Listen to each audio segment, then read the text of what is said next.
आप सभी को प्यार भरा नमस्कार।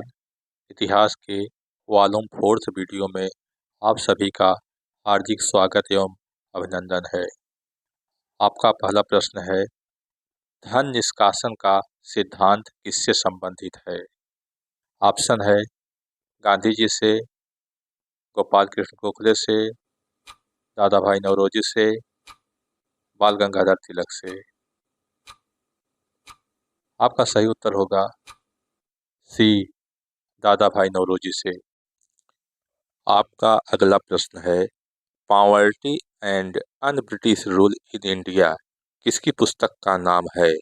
ऑप्शन है ए, दादा भाई नौरोजी, बी, बाल गंगाधर तिलक, सी, गोपाल कृष्ण गोखले, डी, महात्मा गांधी। आपका सही उत्तर होगा ए, दादा भाई नौरोजी। आपका अगला प्रश्न है, भारतीय राष्ट्रीय कांग्रेस की स्थापना में अग्रणी भूमिका किसकी थी? ऑप्शन है ए, फिरोज शाह मेहता, बी, दादा भाई नौरोजी, सी, व्योमेश चंद्र बनर्जी, डी, ए.ओ. ह्यूम। आपका सही उत्तर होगा डी, ए.ओ. ह्यूम। आपका अगला प्रश्न है, कांग्रेस के प्रथम अधिवेशन के अध्यक्ष कौन थे? ऑप्शन है ए, गणेश अगरकर, बी, पी आनंद गोपाल, सी, व्योमेश चंद्र बनर्जी, डी, फिरोज शाह मेहता।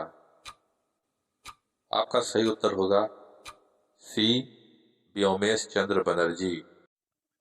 स्वराज्य हमारा जन्मसिद्ध अधिकार है, इसे हम लेकर के रहेंगे, यह नारा किसने दिया था? ऑप्शन है ए, बाल गंगाधर तिलक, बी, गोपाल कृष्ण गोखले, सी, लाला लाजपत राय, डी, बिपिन चंद्र पाल। आपका सही उत्तर होगा ए, बाल गंगाधर तिलक। आपका अगला प्रश्न है, वंदे मातरम गीत के रचनाकार कौन थे? ऑप्शन है ए, लोकमान्य तिलक, बी, गोपाल कृष्ण गोखले, सी, रविंद्रनाथ टैगोर, डी, बंकिम चंद्र चटर्जी। आपका सही उत्तर होगा डी, बंकिम चंद्र चटर्जी।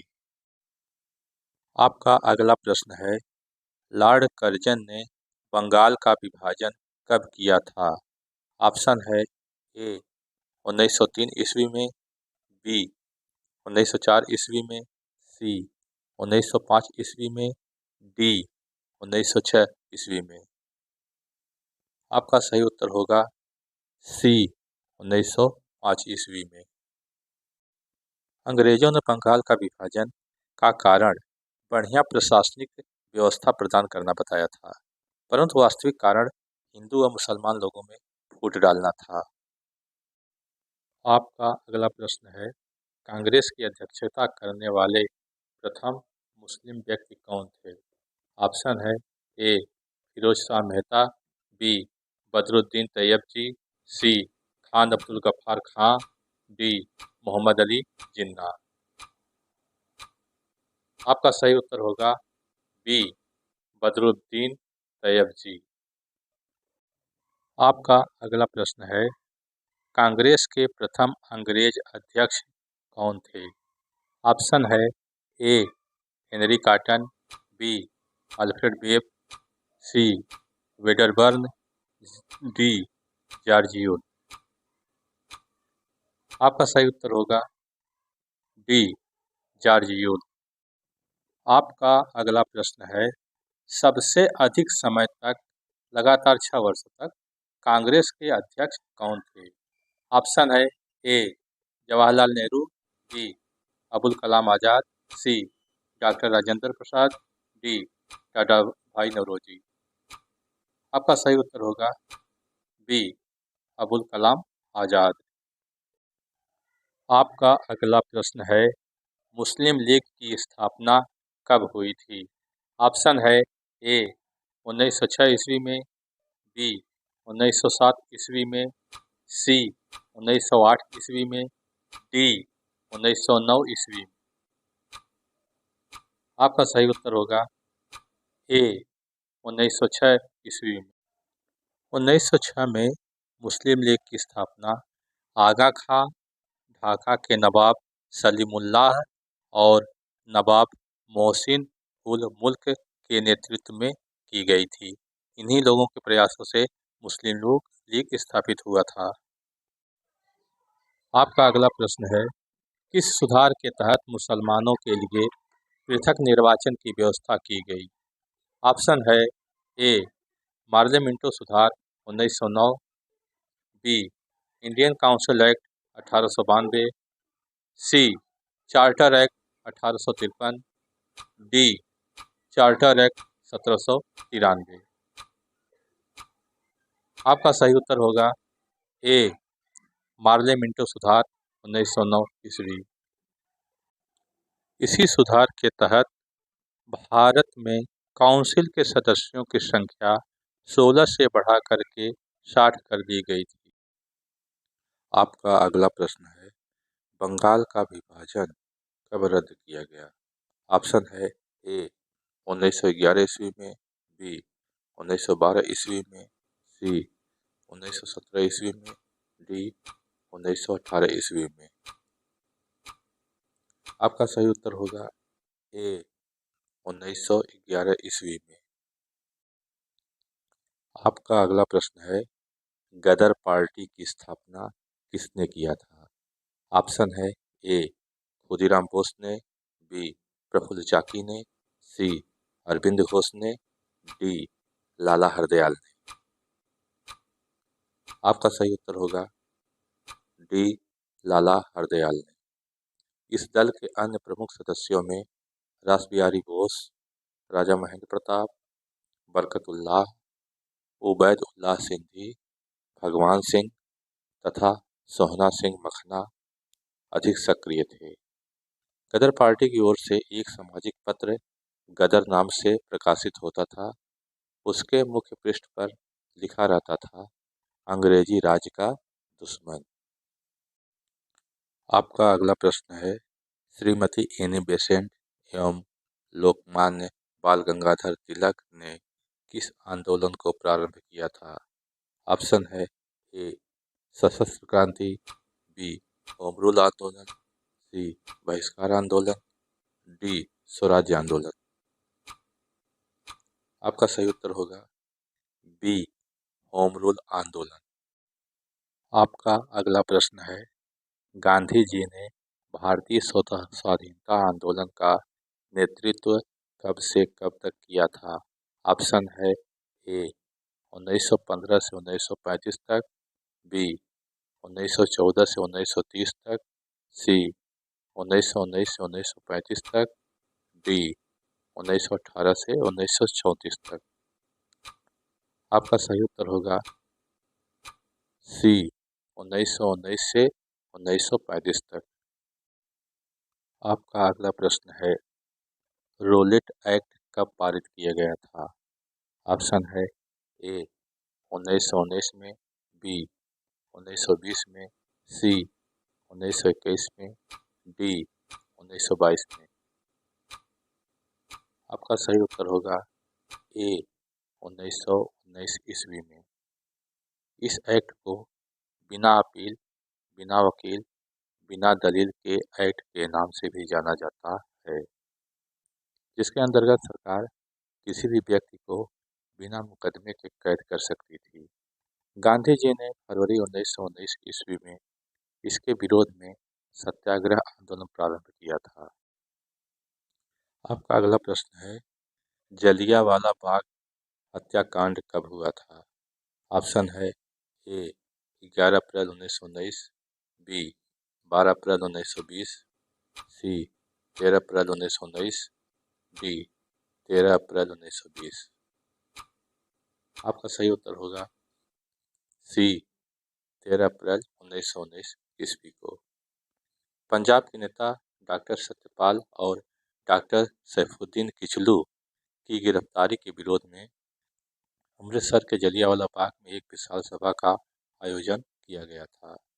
सभा के मध्य में ही पंजाब के सैनिक कमांडर जनरल डायर ने सैनिकों को लेकर बाग को घेर लिया। बिना चेतावनी दिए हुए उसने निहत्थी भीड़ पर गोली चलाने का आदेश दे दिया।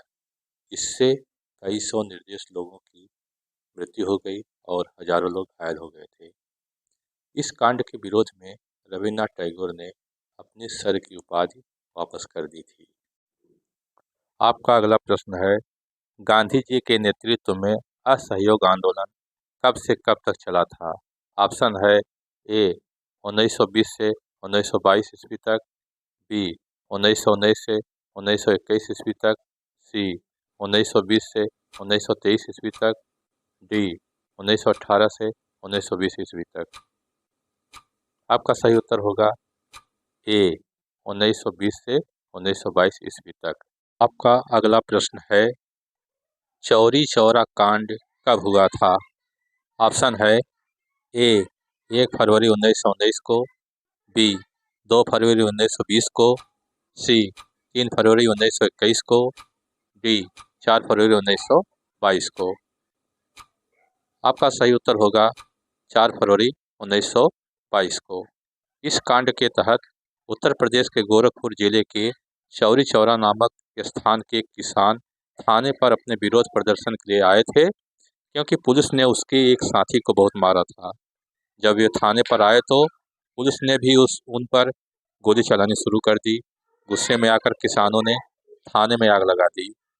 इस घटना से दुखी होकर के गांधी जी ने 12 फरवरी 1922 को अपने असहयोग आंदोलन को स्थगित कर दिया था। आपका अगला प्रश्न है, हिंदुस्तान सोशलिस्ट रिपब्लिक एसोसिएशन का गठन किसने किया था? ऑप्शन है ए लाला लाजपत राय, बी राजगुरु, सी चंद्रशेखर आजाद, डी सुभाष चंद्र बोस। आपका सही उत्तर होगा सी चंद्रशेखर आजाद। आपका अगला प्रश्न है, काकोरी कांड कब हुआ था? ऑप्शन है ए 9 अगस्त 1925 को, बी 10 अगस्त 1925 को, सी 11 अगस्त 1925 को, डी 12 अगस्त 1925 को। आपका सही उत्तर होगा 9 अगस्त 1925 ईस्वी को। काकोरी कांड के अंतर्गत क्रांतिकारियों ने लखनऊ के निकट काकोरी में एक रेलगाड़ी रोककर सरकारी खजाने को अपने अधिकार में कर लिया था। बाद में वे पकड़े गए थे। इस लूट कांड में पंडित राम प्रसाद बिस्मिल, रोशन सिंह, राजेंद्र लहड़ी तथा अशफाक उल्ला खां को फांसी दे दी गई थी। आपका अगला प्रश्न है, किस क्रांतिकारी ने सैंडर्स को गोली मारी थी? ऑप्शन है ए भगत सिंह और सुखदेव ने, बी चंद्रशेखर और भगत सिंह ने, सी भगत सिंह और राजगुरु ने, डी राजगुरु और चंद्रशेखर ने। आपका सही उत्तर होगा सी भगत सिंह और राजगुरु ने। आपका अगला प्रश्न है, भगत सिंह, राजगुरु और सुखदेव को कब फांसी दी गई थी? ऑप्शन है ए 22 मार्च 1931, बी 23 मार्च 1931, सी 24 मार्च 1921, डी 25 मार्च 1921। आपका उत्तर होगा बी 23 मार्च 1931 को। अंग्रेज सरकार की नीतियों के विरोध में 8 अप्रैल 1929 ईस्वी को भगत सिंह और बटुकेश्वर दत्त ने दिल्ली की केंद्रीय विधानसभा में बम फेंका था, लेकिन दोनों लोग वहां से भागे नहीं और पुलिस ने उन्हें गिरफ्तार कर लिया। भगत सिंह एवं उनके साथियों पर सैंडर्स हत्याकांड से संबंधित लाहौर में मुकदमा चलाया गया था और इसे ही लाहौर कांड के नाम से जाना जाता है। भगत सिंह एवं उनके साथियों को 7 अक्टूबर 1930 को फांसी की सज़ा सुनाई गई थी और उन्हें 23 मार्च 1921 को फांसी की सज़ा दी गई थी। आपका अगला प्रश्न है, चंद्रशेखर आज़ाद कहाँ शहीद हुए थे? ऑप्शन है ए कानपुर, बी इलाहाबाद, सी बनारस, डी लखनऊ। आपका सही उत्तर होगा बी इलाहाबाद। चंद्रशेखर आज़ाद 27 फरवरी 1931 को प्रयागराज, इलाहाबाद के नाम से, वहाँ पे अल्फ्रेड पार्क में मुठभेड़ के दौरान शहीद हो गए थे। इसी एलिफेंट पार्क को इस समय शहीद चंद्रशेखर आज़ाद पार्क के नाम से जाना जाता है। आपका अगला प्रश्न है, साइमन कमीशन कब भारत आया था? ऑप्शन है ए 1 फरवरी 1928 को, बी 2 फरवरी 1928 को, सी 3 फरवरी 1928 को, डी 4 फरवरी 1928 को। आपका सही उत्तर होगा सी 3 फरवरी 1928 को। 3 फरवरी 1928 को अंग्रेज सरकार ने भारतीय शासन अधिनियम 1919 ईस्वी की समीक्षा करने के लिए साइमन नामक व्यक्ति के नेतृत्व में एक समिति बनाई। इस समिति में एक भी भारतीय नहीं था। इससे बिल्कुल स्पष्ट हो गया कि अंग्रेज सरकार यह मानने को तैयार नहीं थी कि भारत के लोगों को अपने देश का शासन चलाने का अधिकार होना चाहिए। इसलिए भारत में कमीशन जहाँ जहाँ गया वहाँ उसका विरोध हुआ तथा जुलूसें निकाली गई, हड़तालें हुई। साइमन वापस जाओ का नारा जोरों से गूंजा। इसी साइमन कमीशन का विरोध करते हुए लाला लाजपत राय की मृत्यु हो गई। आपका अगला प्रश्न है, पूर्ण स्वराज की मांग का प्रस्ताव कब पारित किया गया था? ऑप्शन है ए 31 सितंबर 1929 ईस्वी, बी 31 अक्टूबर 1929 ईस्वी, सी 31 नवंबर 1929 ईस्वी, डी 31 दिसंबर 1929 ईस्वी को। आपका सही उत्तर होगा डी 31 दिसंबर 1929 ईस्वी को। सन 1929 में कांग्रेस का वार्षिक अधिवेशन लाहौर में शुरू हुआ था, जिसकी अध्यक्षता पंडित जवाहरलाल नेहरू कर रहे थे। ब्रिटिश सरकार को नेहरू रिपोर्ट स्वीकार करने के लिए 31 दिसंबर 1929 ईस्वी का समय सीमा अब समाप्त हो चुका था।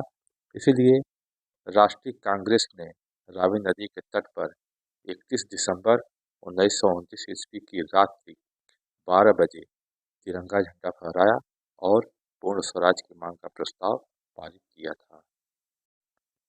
आपका अगला प्रश्न है, गांधी जी द्वारा दांडी यात्रा कब प्रारंभ किया गया था? ऑप्शन है ए 12 मार्च 1930, बी 13 मार्च 1930, सी 14 मार्च 1930, डी 15 मार्च 1930। आपका सही उत्तर होगा ए 12 मार्च 1930 ईस्वी को। 12 मार्च 1930 ईस्वी को गांधी जी ने साबरमती आश्रम से अपने 78 सहयोगियों के साथ दांडी की ओर यात्रा प्रारंभ किया था तथा 6 अप्रैल 1930 ईस्वी में दांडी पहुंचकर गांधी जी ने समुद्र के किनारे नमक बनाकर अंग्रेजों का कानून तोड़ा था और 1930 ईस्वी में नमक कानून को तोड़ करके गांधी जी ने सविनय अवज्ञा आंदोलन का प्रारंभ किया था। आपका अगला प्रश्न है, सीमांत गांधी के नाम से कौन जाना जाता था? ऑप्शन है ए महात्मा गांधी, बी रविन्द्रनाथ टैगोर, सी खान अब्दुल गफ्फार खां, डी अरविंद घोष। आपका सही उत्तर होगा सी खान अब्दुल गफ्फार खां। पेशावर में कांग्रेसी नेताओं की गिरफ्तारी को लेकर जनता ने अभूतपूर्व प्रदर्शन किया। इसी इलाके में सीमांत गांधी, जो खान अब्दुल गफ्फार खां थे, वर्षों से सक्रिय थे। उनके द्वारा जनता में किए गए कार्यों के कारण अहिंसक क्रांतिकारियों के वीर जत्थे अर्थात खुदाई खिदमतगारों के दल तैयार हुए थे। इन्हीं लोगों को लाल कुर्ती के नाम से भी जाना जाता था। आपका अगला प्रश्न है, प्रथम गोलमेज सम्मेलन जो कि लंदन में आयोजित हुआ था, कब हुआ था? ऑप्शन है ए 1929 में, बी 1930 में, सी 1931 में, डी 1932 में। आपका सही उत्तर होगा बी 1930 में। प्रथम गोलमेज सम्मेलन का उद्देश्य साइमन कमीशन की रिपोर्ट पर विचार करना था, लेकिन कांग्रेस ने इस सम्मेलन का बहिष्कार किया था। आपका अगला प्रश्न है, गांधी इरविन समझौता कब हुआ था? ऑप्शन है ए 2 मार्च 1921, बी 3 मार्च 1921, सी 4 मार्च 1921, डी 5 मार्च 1921। आपका सही उत्तर होगा 5 मार्च 1921 को। आपका अगला प्रश्न है, पूना पैक्ट कब हुआ था? ऑप्शन है ए 24 सितंबर 1932, बी 25 सितंबर 1932, सी 26 सितंबर 1932, डी 27 सितंबर 1932। आपका सही उत्तर होगा ए 24 सितंबर 1932। इसके तहत डॉक्टर अंबेडकर और गांधी जी के मध्य एक समझौता हुआ था, जिसमें दलितों के लिए विधानमंडलों में स्थान सुरक्षित कर दिए गए थे। पृथक निर्वाचन का निर्णय समाप्त कर दिया गया था। इसी समझौते को पूना पैक्ट के नाम से जाना जाता। इतिहास के इस फोर्थ वॉल्यूम में मॉडर्न हिस्ट्री को भरसक प्रयास किया हूँ समेटने का, लेकिन अभी कुछ बच गया है, उसको अगले पार्ट में रखूँगा, क्योंकि काफ़ी लेंथी हो रहा था यह वीडियो। आप लोग वीडियो से जुड़े रहें, चैनल को लाइक और शेयर अवश्य करें, ताकि अन्य परीक्षार्थी भी इससे लाभ प्राप्त कर सकें। हमारा उद्देश्य सिर्फ और सिर्फ यही है कि आप इस चैनल के माध्यम से परीक्षा में सफलता प्राप्त कर लें। मेरे मेहनत की सार्थकता सिद्ध हो जाएगी और मेरा कोई दूसरा उद्देश्य नहीं है। आप लोग कमेंट में ज़रूर बताइएगा कि आपके एग्ज़ाम में UP police, SSC, railway, TET, CTET में कितने क्वेश्चन इससे मिले। कमेंट में मुझे अवगत जरूर कराइएगा, ताकि मुझको मोटिवेशन मिलता रहे। धन्यवाद। जय हिंद, जय भारत।